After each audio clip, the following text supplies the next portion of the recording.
D'accord. Je me présente, je suis Alimatu Ouattara.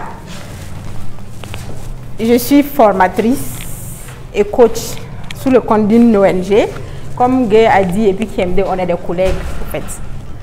Et ce soir, monsieur KMD m'a fait honneur à travers Smart Weekend de m'inviter pour venir partager mon expérience avec vous. C'est vrai qu'ils m'ont donné 1 heure. On va voir tout ce qu'on peut raconter jusqu'à 1 heure. Je suis aussi la responsable de Abigail Prestation, qui est un service traiteur que j'ai. On est dans la décoration, d'où la décoration qui est derrière vous, c'est fait par mon équipe. On fait la décoration. On fait aussi les formations en cuisine, pâtisserie. On fait location et vente de matériel de cuisine, pâtisserie. Et aussi, on fait les pauses café, pauses déjeuner. On fait tout ça. Ce soir, je suis venue un peu parler de mon expérience en tant qu'entrepreneur. Parce que je sais que l'entrepreneuriat, c'est vrai, on nous dit chaque fois, lancez-vous, lancez-vous, mais on ne nous dit pas quelles sont les réalités de l'entrepreneuriat. Tout le monde sait que ce n'est pas chose facile. Mais, une fois qu'on croit à ce qu'on fait, on se lance et puis on se donne les moyens pour y arriver. D'où mon thème, le thème que j'ai choisi. Faire de sa passion une entreprise. Parce que c'est ce que moi j'ai fait. Mon histoire est simple. Je suis titulaire d'une licence en finance comptabilité. Et moi, j'ai eu la chance. Parce que, étant même à l'université, j'avais des petits boulots. Souvent, il y avait ma bustique et autres. Je faisais des petits boulots. On se promenait souvent vendre les cigarettes. J'avais des petits boulots à l'université déjà. Donc, je me suis rapidement intégrée dans le milieu de l'emploi. Donc, après l'université, j'ai d'abord eu un contrat dans une ONG. Et ça, c'était dans les villages. On faisait des petites enquêtes. Bon, c'était des petits sous qu'on se faisait. Donc, après mes études, après la licence, automatiquement, j'ai eu du boulot. J'étais responsable d'une agence d'assurance. Mais sans oublier ma passion. Même quand je travaillais, avant même de travailler à l'université déjà, depuis le bas âge, j'aimais cuisiner. La cuisine, même, ça a toujours été ma passion. Et quand on est arrivé à l'université, on était à la cité. En son temps, on était au 21, à la cité universitaire de Kolsama. Ça s'appelait Kolsama. C'est vrai que ça n'existe plus. À notre temps, il y avait une cité là-bas. Il y avait le restaurant universitaire où les étudiants allaient manger. Mais moi, je n'aimais pas manger là-bas. À chaque fois, souvent quand j'ai le temps, je fais le repas dans la chambre. Les camarades viennent se retrouver dans ma chambre manger. Nous, chaque fois, même étant à l'université, mes camarades, quand ils mangeaient là, ils passaient tout le temps à apprécier mon repas. Chaque fois, les gens me disaient, ah, il faut ouvrir un restaurant. Si tu ouvres un restaurant, ça va marcher, tu prépares bien, c'est bon. La cuisine aussi, c'est quelque chose, bon, j'ai fait le Sénégal. J'ai fait de la 5e à la terminale, là-bas, j'ai un bac sénégalais. Donc, vous voyez, la cuisine là-bas, c'est depuis le bas âge qu'on apprend. Donc, c'était une passion. Donc, quand j'ai commencé à travailler, chaque fois, j'ai fait des repas à la maison, les gens mangent, on m'encourageait. Fais un restaurant, tu prépares bien. Chaque fois, il y avait ça. Mais honnêtement, moi aussi, j'avais envie de... Puisque quand on aime cuisiner, et quand quelqu'un mange la nourriture appréciée, là, les femmes savent de quoi je parle. Quand tu prépares, là, monsieur, quand vous rentrez, là, quand votre femme prépare, même si ce n'est pas bon, là, il faut dire c'est bon. Vous allez voir comment la nuit sera belle. Nous, les femmes, on adore ça. Quand on prépare, vous nous dites que c'est bon. Donc, j'avais envie depuis mon boulot, je travaillais à Banfoura même, puisque j'étais affectée à Banfoura. Je voulais ouvrir, j'avais ce projet de restaurant. Après, en temps, j'ai vu que Banfoura ne m'arrangeait pas parce que je m'étais limitée à la licence. Il fallait que je revienne. Il y avait plus d'université à Banfoura en son temps, puisque ça vient d'arriver. Donc, je me disais que j'allais remonter sur Bobo, m'inscrire en année de master pour continuer et puis ouvrir un restaurant. J'ai démissionné de mon boulot et de trucs d'assurance. Quand j'ai démissionné, chaque fois quand je partais, vers les gens et puis je dis, ah, je vais démissionner. On me dit, est-ce que toi tu es normal? Que tu démissionnes, c'est pour aller faire quoi? J'ai dit non, je vais me lancer à l'entrepreneuriat et puis je vais continuer mes études. Tous les gens m'ont dit que non. Quand je dis aux gens, mes soeurs, mes cousines, mes oncles, les gens ont dit que je n'étais pas normale. Parce que personne ne peut faire. Le boulot, c'est la sécurité. Comment tu peux quitter une sécurité et puis dire que tu vas ouvrir un restaurant? Personne n'a jamais vu. Reste dans ton boulot là, tu travailles, tu ouvres ton restaurant. J'ai dit non, il faut que je parte à Bobo. J'ai dit Banfora ne m'arrange pas parce que je dois aller m'inscrire à l'université. C'est comme ça que j'ai démissionné de mon boulot. Et je suis venue me retrouver ici à Bobo. Et c'est le début. J'avais économisé, honnêtement, j'avais économisé parce que j'étais prête. Je savais ce que je voulais.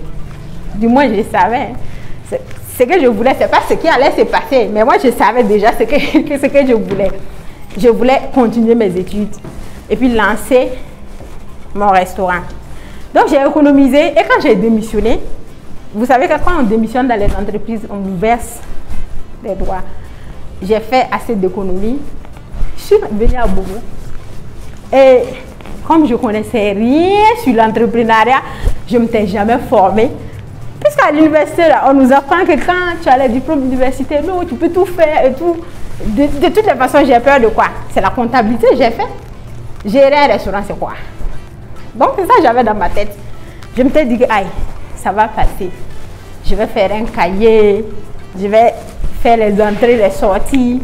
Donc, j'avais tout calculé dans ma tête, quoi. Je suis venue. Avant même de venir m'installer définitivement à Bobo, j'ai quitté Banfora et puis j'ai commencé à chercher un local ici. J'ai trouvé un local, j'ai investi, j'ai aménagé et je suis venue. C'est le début. Mon premier restaurant, c'était... J'ai dit bien mon premier parce que vous allez voir, j'ai fait beaucoup de restaurants. Vous voyez la gare FTS à Calvi? J'étais juste à côté de FCS. Je suis venue, j'ai ouvert mon premier coin. Ça ne marchait pas. Quand tu t'asseyais là-même, tu avais sommeil. Tellement les clients là ne viennent pas. Tout le monde connaît le début. Dans un truc là, je viens m'asseoir. À un moment, tu as sommeil. Tu dors, tu te réveilles. Il n'y a pas de client. Tu dors, tu te réveilles. Tu vois si une personne, même quand quelqu'un dit bonsoir, là, tu te réveilles, tu penses que c'est client. C'est de passage, on te salue, ça ne marchait pas. Donc, là-bas, c'était difficile. Pour m'encourager, je vais dire quoi? Il dit, aïe, la voie qui quitte le boulevard pour passer devant FTS, quoi, la pharmacie, tout le monde sait que c'est gâté. Je me suis dit que c'est la voie, là, les gens ne passent pas. C'est pour ça que ça ne marche pas. Donc, j'ai commencé.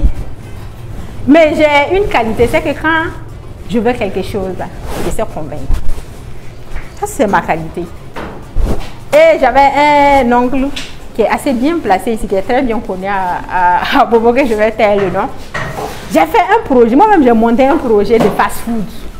Allez lui présenter. Tonton, j'ai un projet et j'avais besoin d'aide et tout. Il m'a dit de l'expliquer mon projet. J'étais dans son bureau. Je me suis assise quand tout était écrit avec les images et tout. Faire un plan d'affaires correct, quoi. Je l'ai expliqué. Le gars même était content de mon projet. Il dit non, lui il va m'aider. Il n'y a pas de problème. Donc il me dit, il me faut quoi et quoi. J'ai dit, et puis c'est lui-même il m'a dit que pour le projet que moi je veux faire, ça ne peut pas se faire dans mon restaurant là, parce que c'est caché. Je lui ai dit, effectivement, tonton, c'est caché. Moi-même j'avais pensé à ça. Pour sa bonne volonté, et puis peut-être que je suis arrivée à le convaincre aussi. Vous voyez en face de Ibiza, si vous passez même juste demain là, si vous sortez, regardez là, vous allez voir les délices d'Abigail écrit quelque part. Maintenant qu'elle trouver un magasin qu'on avait juste fini de construire, faire les crépissages, il n'y avait même pas de plafonnage, rien à l'état brut. Le magasin là en son temps, on louait à 75 000 francs. Et pour avoir le magasin, il fallait donner une avance de 6 mois. Il a donné. Parce qu'il croyait en moi, il croyait en mon projet, il croyait à ce que je lui ai expliqué. Il allait prendre le magasin, investir, amener des gens, on a retapé le magasin, faire le plafonnage, carrelage, tout. Au fait, on a mis le magasin au point. Vous voyez, du magasin jusqu'au bord du boulevard, on a fait bétonnage jusqu'au boulevard. Le coin était chic. Maintenant, j'ai ouvert, ça ne marchait pas. Oui? Hein? Oui, ça ne marchait pas. Je partais m'asseoir. Mais là-bas, comme genre, c'est au bord du boulevard quand même, on n'a pas besoin forcément de connaître un coin, venir s'asseoir. De passage seulement, si on voit les jeux de lumière, c'est calme, quelqu'un peut venir s'asseoir. En temps, j'ai changé d'idée même de fast-food pour attirer la clientèle. Je faisais des projections de matchs de football. Ouais, quand il y a la Ligue des Champions et tout ça, tu as des clients. Mais ils viennent s'asseoir, ils vont boire Lipton, Nescafé. C'est ça, pour regarder les matchs et puis partir. C'est comme ça. Donc, à un moment donné, le bailleur là aussi a commencé. Il ne faut pas que mes clients rentrent chez lui pisser. Il ne faut pas s'il y avait tout le temps des petites histoires dans la cour. À un moment donné, mon oncle m'a dit, tu sais, le commerce avec les disputes, ça ne part pas ensemble. Parce que le bailleur, vous voyez, c'est ça les difficultés aussi de l'entrepreneuriat. Les gens souvent sont de mauvaise foi. Tu peux aller prendre le coin de quelqu'un, investir ton argent. La personne va voir que tu as tellement investi que c'est joli. S'il te chasse là, il va augmenter le loyer, donner à quelqu'un d'autre. Souvent les gens, il ne faut pas vous attendre à ce que les gens aient pitié de vous. Ils ne vont pas avoir pitié. Malgré qu'on savait que mon coin ne marchait pas, j'ai investi beaucoup d'argent. On me piétinait pour que je fuis du coin même. On a fait ça. À un moment donné, mon oncle en avait assez. Il me dit non, il faut quitter le coin, c'est pas la peine. J'avais honte parce que j'ai vu que il a cru en moi. Il a investi pas moins de 3 à 4 millions dans le coin, il a me donné. Et souvent, j'arrivais comme ça dans le coin là, avec les histoires du bailleur, sa femme, ses enfants. C'était des problèmes au fait. Je prenais courage, je m'assois, je dis non. Je n'ai pas le droit d'échouer parce que c'est une personne qui a cru en moi, qui a placé sa confiance en moi, investi son argent. Je venais m'asseoir. Souvent, je m'asseyais dans mon coin. En temps, je me cache vers la cuisine, je pleure. Tellement ça me faisait mal. Je n'étais pas heureuse là où j'étais parce qu'il y avait trop de pression. Ajouté au fait que ça ne marchait pas. Et derrière, te dis que c'est l'argent de quelqu'un, tu ne peux pas quitter. Tout ça me faisait pleurer souvent dans mon coin. Je rentre dans la cuisine, je pleure, je ressors. Je rentre chez moi découragée, je reviens. Jusqu'à ce qu'en temps, c'est lui-même qui m'a donné son argent et pitié de moi. Il m'a dit non, laisse tomber. C'est pas forcé. Tant que tu seras dans les histoires, ça ne va pas marcher. Il faut quitter. Donc c'est là que j'ai commencé à chercher encore mon 3e restaurant. Et maintenant, vous voyez en face de l'Espace Morin. Il y a un maquis où on faisait les projections des matchs. Dans la cour, il y a un restaurant qu'ils ont aménagé. Maintenant, eux, ils mettaient leur restaurant en location. Mais tu pouvais prendre le restaurant, vendre à manger, mais tu n'as pas le droit de prendre la boisson. Parce que la femme avait un kiosque. C'était le contrat. Donc, moi, je dis à la femme, là, j'ai dit, il n'y a pas de problème. De toute façon, je cherchais un coin, j'avais déjà du matériel. Sans oublier que mon premier restaurant, je n'ai jamais pris le matériel là-bas, j'avais mis en location avec mon matériel. Un monsieur, lui-même jusqu'à aujourd'hui, il me doit 6 mois de loyer, il n'a jamais payé. Donc, j'ai fait ce contrat avec la dame, elle avait son maquis et vend la boisson. Moi, je fais la restauration, c'était ça. Le coin, déjà, je suis allée trouver qu'il y avait du monde, c'était fréquenté. Donc, je vendais mon repas. Ça marchait un peu. Parce que vendre le plat de 500, Bobo même, on ne va pas payer plat cher. Bobo lait. Hey! Laissez ça. Bobo lait. Tu fais plat de 1500, personne ne va venir. 500 là même, là, il y en a qui vont venir s'asseoir et dire qu'ils ont 250. Oui, c'est comme ça. Les Bolais n'aiment pas dépenser dans la nourriture. C'est une triste réalité. Donc, j'étais là-bas. C'est vrai, ça marchait un peu. C'était le juste minimum, au fait, que j'ai gagné. Un plat, 2 plats, tu as une location à la fin du mois, tu as des charges parce qu'il y avait des filles qui travaillaient avec moi et tout ça. Ça ne suffisait pas. C'était bon. Comme disent les mots aussi, là, c'était bon, mais ce n'est pas arrivé. Est-ce que vous voyez, non? Non, à un moment donné, moi, je me suis crâlée. J'ai dit, ah, comment je vais faire même pour m'en sortir dans ça, là? Tu es là, tu te lèves, tu viens préparer, les gens viennent manger, tu rentres. Et puis, ce qui m'énervait dans l'histoire, là, c'est le fait que souvent, j'étais obligée de rester dehors. Tu dis, moi, je n'aime pas rester dehors la nuit. J'ai ce problème-là. C'est pour ça que moi, je ne peux pas être vendeuse de maquis. C'est vrai, j'aime la restauration, mais côté maquis là, je ne peux pas. Je n'aime pas. J'ai ce problème là. Tout le monde me connaît, mes amis me connaissent. Si tu veux m'inviter là, invite-moi dans la journée. Je n'aime pas être dehors la nuit. La nuit là, j'aime être chez moi à la maison. J'ai ce problème là aussi. Moi, je suis comme ça. La nuit, quand la nuit tombe là, je vais être chez moi. Alors que là-bas, tu étais obligé d'être dehors la nuit. Moi, ça me dérangeait un peu. Souvent, je ne partais pas. C'était mon coin. Mais la nuit, ce sont les filles là qui sont là. Moi, je ne pars pas, je reste chez moi. Mais j'avais fait l'université, puisque moi j'ai fait l'université à Bobo. Avec des gens, souvent, ils vont venir de Ouaga, ils savent que tu as un restaurant. Ils vont arriver, ils vont venir s'asseoir là-bas. Ils vont t'appeler. Ah, si tu ne viens pas, nous, on va changer de coin. Tu cherches l'argent, tu es obligé de venir t'asseoir là-bas. Ça ne te plaît pas. C'est ce que les Ivoiriens disent. On n'aime pas, mais tu es dedans quand même. C'est ce que je faisais. Je n'aime pas, mais je suis dedans. Quand venir s'asseoir dans ton coin là jusqu'à 2 heures, tu es calé. Ils boivent la bière. Peut-être même que c'est 2-3 plats de frites, ils vont prendre chez toi. Venir causer avec toi.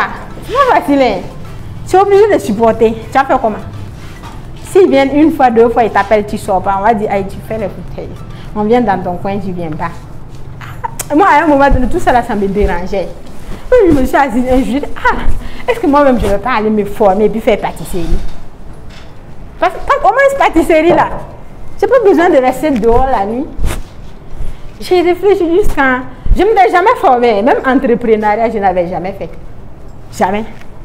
C'est vrai, j'ai fait CP1, aller faire université, aller travailler. Et puis, je me suis levée comme ça, me lancer. Je n'avais jamais fait formation en entrepreneuriat, quoi, rien. Je me suis lancée. Non, je me suis calée un jour, je dis, il faut que moi j'aille me former maintenant. Et quand j'ai commencé à dire aux gens que je vais aller me former, on me dit que moi j'ai quoi? J'ai fait déjà mon restaurant. Tu vas laisser ton restaurant pour aller te former. Et oui, je vais aller me former. Je me suis renseignée. Il y a un Togolais qui est un chef cuisinier à Ouaga. J'ai cherché son numéro. Je suis allée faire 1 mois chez les gars là. J'ai laissé mon restaurant. Je savais que si je venais, c'est une perte. Parce que si tu as un coin même là, souvent là même, si moi-même je voyageais 2 jours, hein, les pertes que je vais venir trouver là-bas. Souvent tu viens même, tu as crédit de 25 000, c'est 2 jours. C'est comme ça. Soit tu es là-bas. Au fait, tu viens, mon premier coin là même, en temps j'ai eu un gars, c'est ce que je ne vous ai pas dit. Il vendait mes boissons. Et puis lui-même là, il y avait une cave à côté de mon restaurant là. Et puis ils avaient l'air deal. Quand moi je ne suis pas là, c'est qu'ils vendent là. Ils viennent remplacer. Quand moi je viens, on dit il n'y a pas marché. Mais tu vas faire compte là, tes boissons sont calées. Il n'y a pas marché. Ou bien est-ce que vous voyez comment les gens aussi. En fait, quand vous faites de l'entrepreneuriat, personne n'aura pitié de vous en fait. Personne. Même celui qui est avec toi là, quand tu pleures et puis il s'assoit et puis il dit, ah, faut pas pleurer, madame, ça va aller là. Ça lui, mais il va te voler encore, ajouter. C'est comme ça. Donc je dis, ah, c'était le sacrifice à faire. Il était temps que j'aille me former au fait. Donc j'ai tout laissé. Je suis allée faire 1 mois chez un chef cuisinier. À Ouaga, 1 mois là. On a fait vraiment 1 mois ensemble. Parce que lui, au mois là, quand on se voit à 10 h là, on se laisse à minuit. Je suis allée pour apprendre. Le gars là même me disait, madame, tu n'as pas autre chose à faire dans Ouaga. Je suis venue pour me former. On est ensemble. Là où tu parles, moi, il te suit seulement. Puisque lui, il est chef cuisinier. D'abord, il a son coin. C'est un centre de formation. Il forme. Il a 2 sessions de matin de 10 h à 13 h et puis il a cours du soir. Après ça, il forme des cuisiniers dans les grands restaurants de Ouaga qui placent. Il doit passer, regarder, observer. Et puis souvent, il y a le gourou de Ouaga 2000 là qui l'appelle aller cuisiner chez eux. Moi, je les suis, on est ensemble. Le matin, je viens là. Je suis allée, quand il me dit, je dis, je connais rien. Moi-même, ces restaurants, je veux faire. Mais moi, je connais rien même. Donc, moi, je suis dans ces mecs comme ça. Si moi, je retourne là-bas, il faut que je m'en sorte dedans. C'est ce que j'ai dit. C'est lui-même qui venait me chercher. À 10 h là. Vers minuit, il vient me déposer. Chaque jour, il avait des marchés de pause café. Je pars, je fais.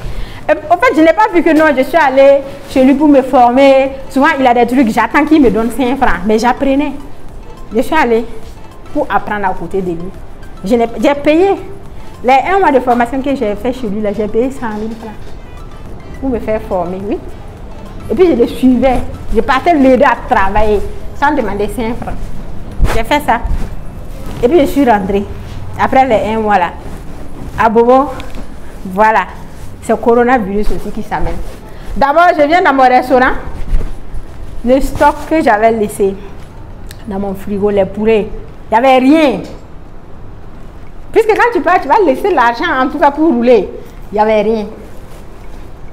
D'accord? J'avais crédit même. Hein?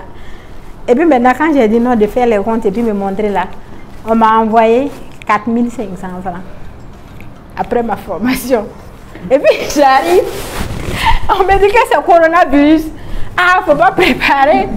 Il faut mettre les repas dans les kits. Les clients vont venir chercher. Au début du coronavirus, même les gens avaient peur de venir manger dans les restaurants. Puisqu'ils savaient crier au fait une psychose. Les gens avaient peur. On vient ça. Moi, je suis sortie le premier jour. Il n'y a pas marché. On a dit, hey, ramassons les bagages là-haut. On va chez nous. Déjà, moi, je n'avais pas d'argent même pour rouler. J'ouvrais seulement comme ça pour que les gens disent que mon restaurant, je n'avais pas d'argent. Moi-même, j'ai galéré mal même. Puis je suis venue trouver 4500 avec crédit dans mon restaurant.